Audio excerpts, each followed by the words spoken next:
আসসালামু আলাইকুম। সকাল সকাল আমার খামারের সবথেকে ছোট সদস্য মাশাআল্লাহ, ওর সাথে একটু মজা করলাম। এরপরেই গরুর জন্য কিছু ঘাস খড় কাটবো। একটু পরে গরুকে খাবার দিতে হবে। আমরা সকালবেলা গরুকে শুকনা খাবার দিই, তারপরে দিই হচ্ছে আপনার দানাদার খাবারের সাথে একবারে মিক্সড করে খাবার দিই হচ্ছে 10টার সময়। তখন আমরা গরুকে যে পরিমাপে পানি দিই, পানি দেওয়ার পরে খোলের পানি, তারপরে চিটা গুড়, তারপরে অল্প পরিমাণে লবণ। লবণ বেশি খাওয়ানো ঠিক না, এই জন্য অল্প পরিমাণে সবসময় লবণ খাওয়াই।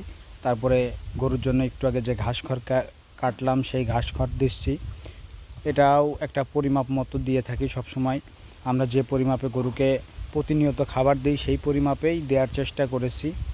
এবং তারপরে দেবো হচ্ছে দানাদার খাবার। দানাদার খাবার দেওয়া শেষে এখন খাবার সুন্দরভাবে মিক্স করে দেব।